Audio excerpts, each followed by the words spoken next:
کهکشان مقاومت ایران 1403. تظاهرات هموطنان در برلین و اجلاس جهانی 3 روزه ایران آزاد در پاریس 9 تا 11 تیر به رغم توطئه‌ها و تشبثات و زدوبندهای همه جانبه حکومت آخوندی.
سخنرانی های تراس، نخست وزیر انگلستان 2022. لويي، رئیس اداره تحقیقات فدرال آمریکا اف.بی.آی 2001. مایکل موکیزی، وزیر دادگستری آمریکا 2009. راسا یوکنویچینه، معاون گروه احزاب مردم در پارلمان اروپا از لیتوانی، وزیر پیشین دفاع لیتوانی، رئیس مجمع پارلمانی ناتو 2018.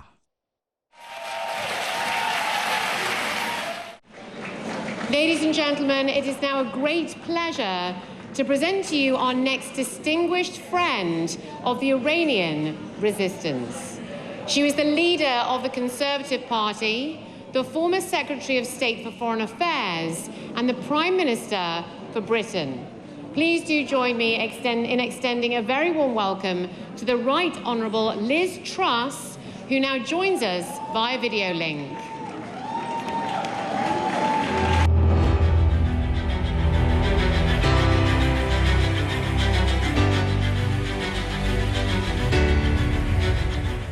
تراس، نخست وزیر انگلستان 2022.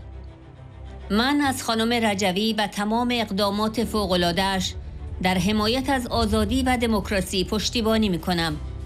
ایستادن برای آزادی و دموکراسی در ایران با توجه به سبعیت رژیم و عواقبی که مردم با آن مواجه می‌شوند بسیار شجاعانه است. چقدر اشتباه است که باور کنیم اگر رژیم ایران را تشویق کنیم تغییر می کند. در واقع عکس این موضوع اتفاق افتاده است. آنها از این سود بردند که غرب به اندازه کافی قوی عمل نکرده است.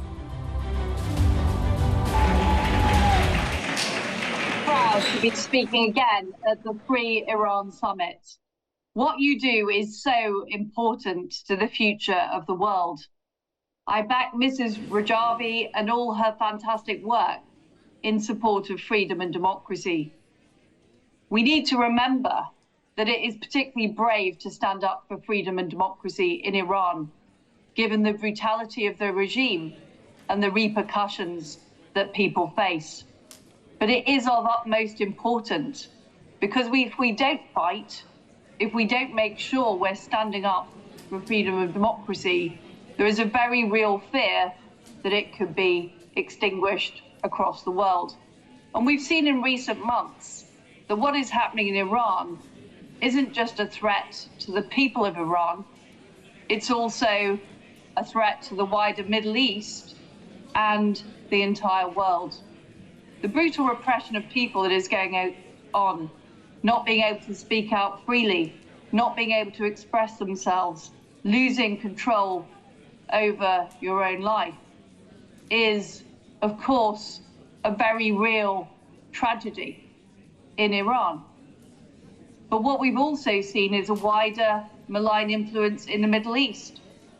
And what we're seeing is the model of terrorism and brutality that has been used so cruelly against the Iranian people is being exported to the region and right around the world, whether it's taking hostages, whether it's committing atrocities. Iran has been exporting these barbaric techniques. So it's not just in the interests of the people of Iran to challenge the appalling actions of the regime. It's also in all of our interests to call out what is happening in the country. And this summit is so important. It is so important to keep the flame and the idea of democracy and freedom alive. Because what we know is that Iran wants to extinguish that flame of freedom and democracy around the world. And they also want to undermine all of the values that we hold dear, whether it is the idea of individual freedom and liberty, freedom of expression, property rights, the ability to live a life that you want. Instead, what the regime wants is they want power and control over people's lives. So what do we need to do? Well, we need to take a tougher line. There can be no more appeasement of Iran. There are no good intentions, there are no deals to be done. We need to step up our efforts to stop the supply of funding to the Iranian regime, to increase the sanctions on the regime. We need to stop Iran getting a nuclear weapon. The situation is bad now, but it would be far worse with a nuclear weapon, and Western allies and allies across the free world must take every possible action to stop that from happening. It is clear that the regime is playing for time. We've seen the way the regime behave within Iran and towards neighbors in the Middle East. We cannot allow this to spread any further.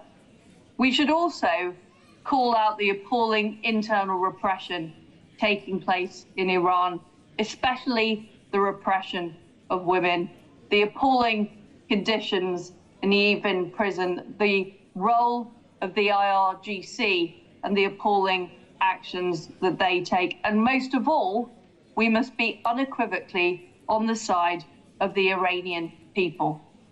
We should never, ever give up on the idea of a free and democratic Iran.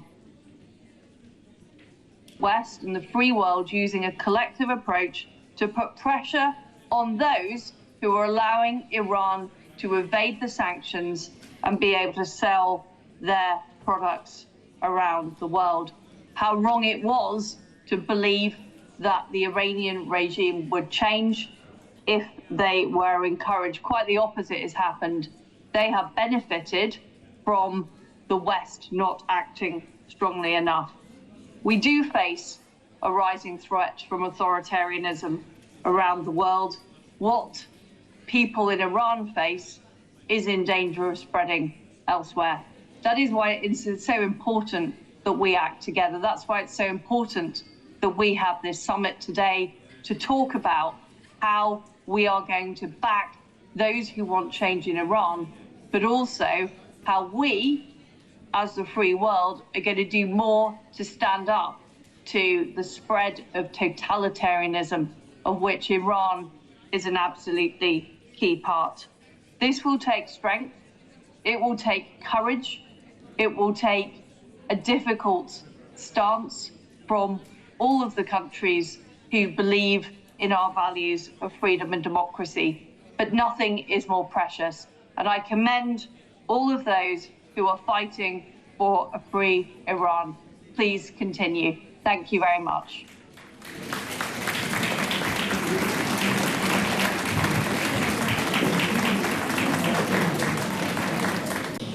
Ladies and gentlemen, it is now a great pleasure to introduce the delegation of American dignitaries present today, 30 of which have issued a statement titled American Statement in Support of a Free Iran, and many of them join us here today. So I'd now like to invite those who are here with us in this room today, please do come up on stage. And speaking on behalf of the delegation, please put your hands together for Judge Louis Freeh, the 5th Director of the U.S. Federal Bureau of Investigation, the F.B.I., and Judge Michael Mukasey, who is the 81st Attorney General of the United States. A warm welcome.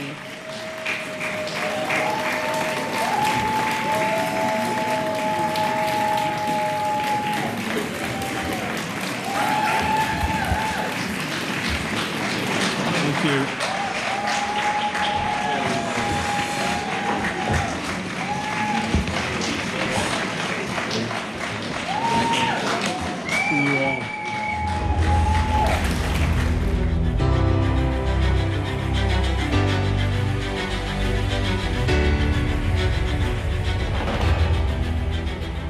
لويي فری، رئیس اداره تحقیقات فدرال آمریکا اف.بی.آی 2001. خانم رجوی، شما برای ما الهام بخش بوده اید و هرگز و هرگز تسلیم نمی شوید و نتایج این پایداری خیلی زود ظاهر خواهد شد.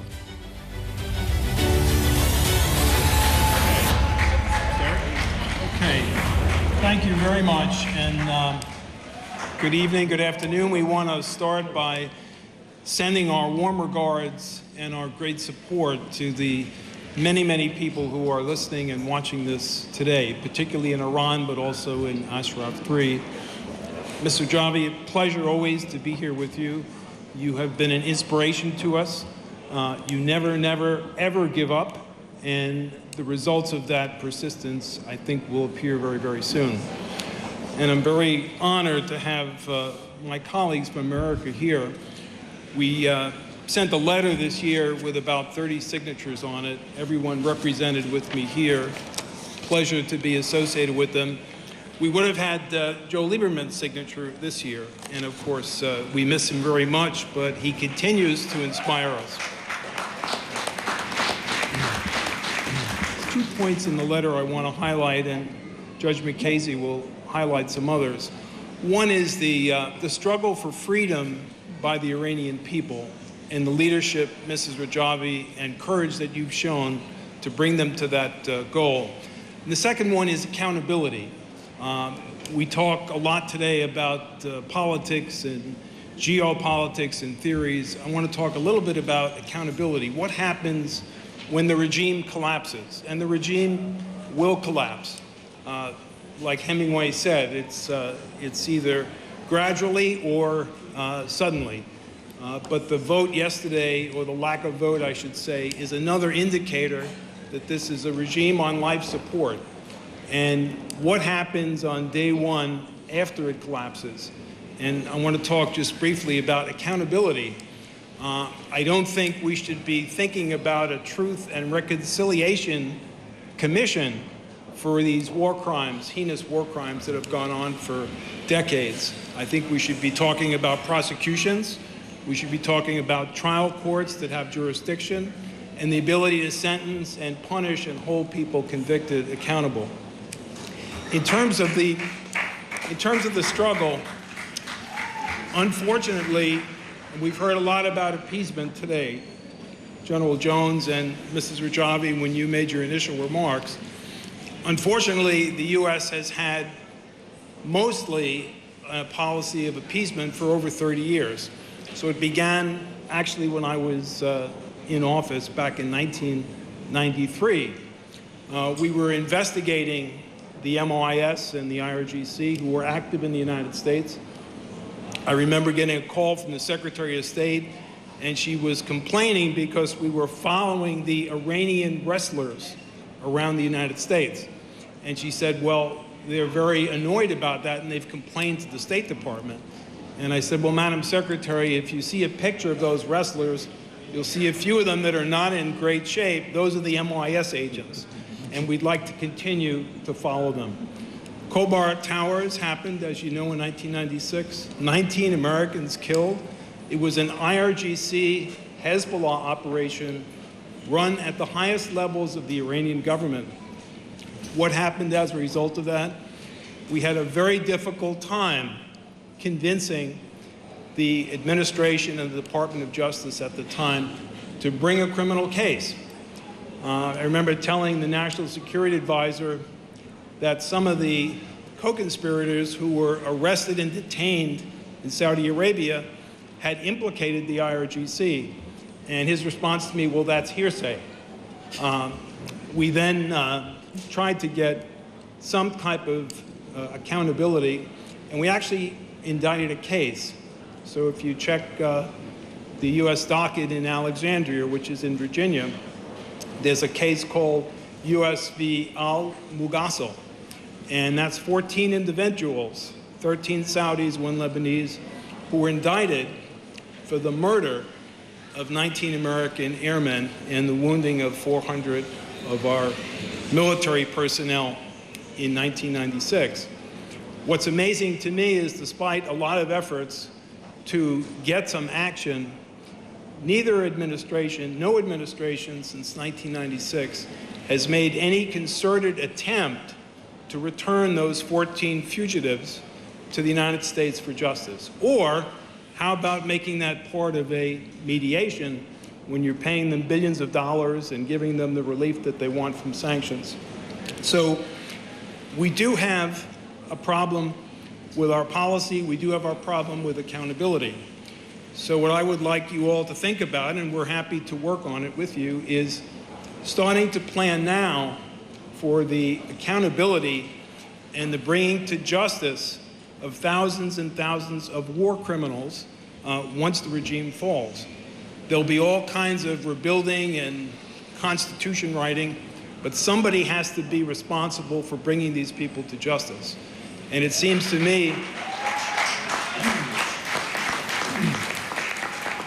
Mrs. Rajvi, that the documentation, the archives, the witnesses, and the victims are all well known and available, and we should take the time now to start archiving and putting together cases, case files, so some prosecutor, whether they're in Washington or some other country, can bring these cases. And the terrorism cases in the United States, the criminal justice jurisdiction is very broad.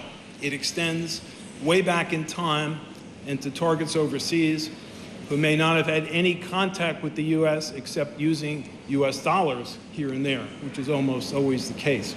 So we need to start planning for that, because there's going to be a huge debt to pay to all the victims and their families once this comes to a change of government.